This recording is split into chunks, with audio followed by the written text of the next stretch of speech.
Chupa-chups. Doimiy xursandchilik. Bu 1916-yil Birinchi jahon urushining qizg'in davri. Britaniyalik bir askar qandoqda o'tirib, ba'zan boshini chiqarib atrofga qaraydi. U navbatchilikda, lekin biror narsani ko'rish qiyin, chunki qorong'ulik hukm surmoqda edi. Ammo keyin u nimanidir payqaydi. Nimadir juda katta, taxminan 20 fut narida bir narsa tuproq qazimoqda. Juda qorong'u bo'lganligi uchun askar nima ko'rayotganini aniq tushuna olmaydi. U osmonga signal raketasini otadi va maydon xira qizil yorug'lik bilan yoritiladi. Endi u aniq ko'ra oladi. Bu ilgari hech qachon uchratmagan dahshatli maxluq. U botqoqdan jasadlarni yig'ib olmoqda. Askar qo'rquvdan qotib qoladi. Qo'rqinchli mavjudot esa unga tikilib qaraydi va tirjayadi. Salom, men Dr. Bob va bu SCP-3456, shuningdek, Orkadia Chalandos nomi bilan ham tanilgan. SCP-3456 bu noma'lum miqdordagi 4 oyoqli mavjudotlar guruhi. Ular tashqi tomondan otlarga o'xshaydi, lekin bir nechta muhim farqlarga ega. Bu mavjudotlarning tanasi butunlay tuklardan xoli bo'lib, qalin, shaffof teriga ega. Terisi orqali yog' va mushak to'qimalari ko'rinib turadi. Ularning tuyog'i 3 ta barmoqdan iborat. Eng g'alatisi esa shundaki, ularning orqa tomoniga bir yoki bir nechta odam tanasi qo'shilib ketgan. Har bir inson tanasida qo'l va bosh bor, lekin oyoqlar yo'q. Ular to'g'ridan to'g'ri ot tanasiga birikib ketgan. Ushbu mavjudotlarning qo'llari juda uzun bo'lib, qanotlarining uzunligi butun tanasining balandligidan 2 baravar kattadir. Qo'llar shu qadar uzunki, ular yugurayotganda yer bo'ylab sudraladi. Har bir qo'lning uchida barmoqlar o'rnida o'tkir suyaklar chiqib turadi. Burun o'rnida esa aksariyat SCP-3456 mavjudotlarining yuzida katta teshik bor. Bu teshik orqali reaktiv dvigatel kabi baland ovozda qichqira oladi. SCP-3456 ning o'lchamlari turlicha bo'lib, eng yirik qayd etilgan nusxasi 30 metr balandlikda va 15 metr uzunlikda bo'lgan. Bu maxluqlarning jismi juda bardoshli bo'lib, an'anaviy qurollardan mutlaqo zarar ko'rmaydi. Ular yuqori darajadagi moslashuvchan intellektga ega bo'lib, murakkab taktikalarni qo'llashadi. Psixologik manipulyatsiya qilish orqali odamlarni tuzoqqa tushirishadi. Bu yuqori intellekt darajasi. Boshqarma olimlarini SCP-3456 ongli mavjudot degan fikrga olib kelgan. SCP-3456 ni bevosita kuzatish, ya'ni uni kimdir ko'rsa, mavjudot kuzatuvchini darhol payqab qoladi. Bu paytda u kuzatuvchining aniq joylashuviga qarab buriladi. Agar SCP-3456 kuzatuvchisini aniqlasa, yirtqichona ta'qibga tushadi. U o'z qurbonini quvib, boshlang'ich paydo bo'lgan joydan ancha uzoq joygacha yetib borishi mumkin. Shu bilan birga yashirinib yuradi. Kamuflyaj texnikalaridan foydalanadi va qurbonning qochish imkoniyatini kamaytiradi. U bu jarayonni takror amalga oshiradi. Har safar qasddan o'zini kuzatuvchilarga ko'rsatib, ularni ovlashda davom etadi. Nihoyat, yetarlicha odamni qo'lga kiritgach, kutilmaganda dematerializatsiya bo'ladi, ya'ni g'oyib bo'ladi. SCP-3456 o'z qurbonlarini qayerga olib ketishi yoki ular bilan nima sodir bo'lishi noma'lum. Shuningdek, u qancha odamni tutishi kerakligi ham noaniq, chunki bu son har bir holatda farq qiladi. Hozircha tushunarsiz bo'lsa-da, SCP-3456 chuchuk suv to'siqlardan o'ta olmaydi yoki o'tishni xohlamaydi. Shu sababdan daryo, ko'l yoki hatto kichik bir oqimdan o'tib olish SCP-3456 dan qutulishning yagona ma'lum usuli hisoblanadi. SCP-3456 odatda omma orasida katta azob-uqubat kechayotgan joylarda paydo bo'ladi. Urush maydonlari, tabiiy ofatlar, inson qo'li bilan sodir bo'lgan falokatlar kabi joylarda 19, 20 va 21-asrlarda turli tarixiy voqealar paytida uni ko'rganliklari haqida ko'plab guvohliklar mavjud. Ko'pincha bitta voqea davomida bir nechta SCP-3456 namoyon bo'lgan. Boshqarmani bir hisobotida SCP-3456 Birinchi jahon urushidagi Somme jangi vaqtida paydo bo'lgani haqida ma'lumotlar bor. Britaniya qo'shinlari orasida Nakelave degan afsonaviy mavjudot haqida mishmishlar tarqalgan edi.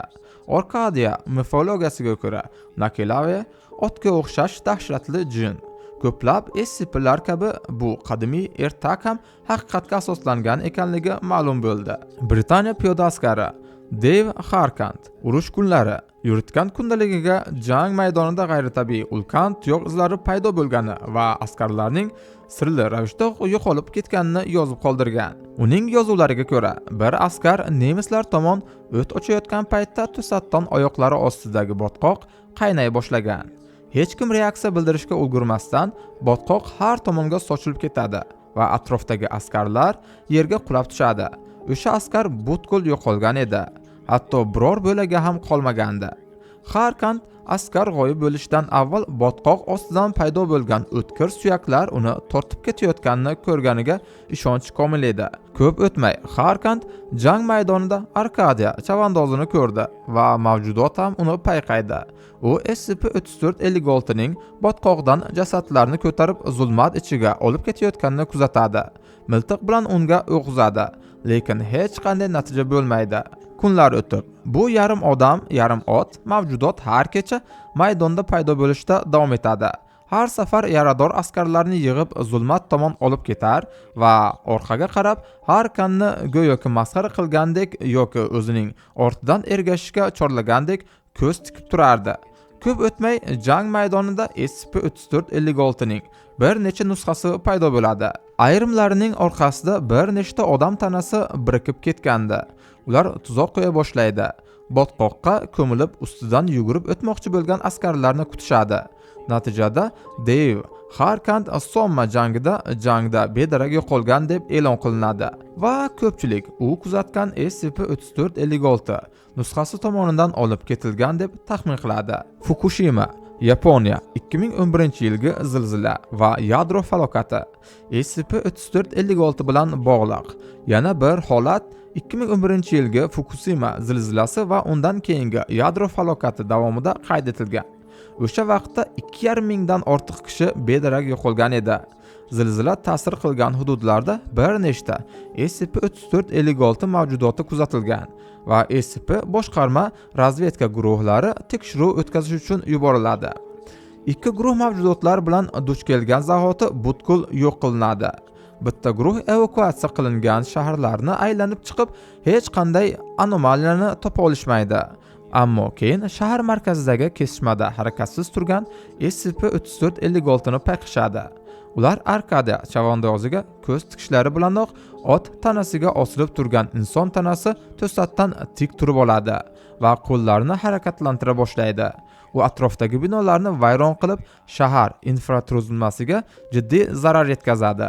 Keyin esa burun o'rnidagi teshikdan quloqni yorib yuboruvchi baland qichqiriq chiqaradi va jamoani quvib ketadi. Jamoa darhol evakuatsiya qilish tartibiga o'tadi. Hatto SCP-3456 ni sekinlashtirish uchun dron zarbasi berishadi. Ammo mavjudotni to'xtatib bo'lmaydi. Ular tashlandiq osmono'par binoga yashirinishadi. Lekin SCP-3456 dan qochishning yagona yo'li chuchuk suvdan o'tish ekanligini bilishardi. Qutulish uchun ular atigi 1 kilometr masofada joylashgan Arkava daryosining ko'prigidan o'tishlari kerak edi. Jamoa ko'prikdan atigi 50 yadr, taxminan 45 metr uzoqlikda edi. SCP-3456 ning boshqa alomatlari sezilmaydi. Lekin shu payt yon ko'chadan birdaniga yana biri chiqib keladi. Jamoa unga o'q uzadi. Hatto ikkita reaktiv granata otiladi. Lekin bularning hech biri ta'sir qilmaydi. Nihoyat, chaqnatuvchi granata flashbang portlatiladi. Bu esa ba'zi askarlarga ko'prikdan o'tib qochish uchun yetarlicha vaqt beradi. Afsuski, ikki jamoa a'zosi SCP-3456 tomonidan olib ketiladi. Oxirgi tasvirlardan biri bir a'zoning dubulg'asida o'rnatilgan kamera orqali yozib olingan. Unda Arkadiya chavandozini g'oyib bo'lishidan oldin dahshatli jilmayishi aks etgan edi. Hozirda SCP-3456 ni tutish yoki izolyatsiya qilishning imkoni yo'q. U o'ta xavfli ekanligi va hech qanday samarali nazorat mexanizmi mavjud emasligi sababli Keter klass deb tasniflangan. Bu mavjudotni bevosita ko'rgan har qanday shaxs maxsus G klass amnestik dorilar bilan davolanishi kerak va ular joylashgan muassasa 1 kilometr radius ichida chuchuk suv manbaiga yaqin bo'lishi shart. Shuningdek, SCP boshqarmasi tarixiy yozuvlarda SCP-3456 ga oid har qanday ma'lumotni afsona, jangovar stress, isterika yoki urush travmasi deb ko'rsatish loyihasini yuritmoqda. Agar SCP-3456 ishtirokidagi voqealar natijada halok bo'lganlar yoki vayronagarchiliklar qayd etilsa, ularning sabablari rasman tabiiy yoki inson tomonidan keltirilgan falokatlar sifatida ko'rsatilishi kerak. SCP-3456 ning paydo bo'lishi ehtimoli yuqori bo'lgan hududlar diqqat bilan kuzatilmoqda va favqulodda evakuatsiya bo'yicha maxsus xodimlar doim tayyor turishlari lozim. Eng muhimi, hech qanday SCP-3456 ni bevosita ko'rmang. Agar siz uni ko'rsangiz, hatto SCP boshqarmasi ham sizni qutqarish uchun ko'p narsa qila olmaydi. Endi borib doktor Bobning fayllardan yana bir voqeasini tomosha qiling va biz ungacha SCP ni boshqa fayllarni siz uchun tayyorlaymiz. Aytgancha mehnatimizni qadrlab, videoga like bosing va kanalimizga obuna bo'lishni unutmang. Xayr, ko'rganda ko'rishguncha salomat bo'ling.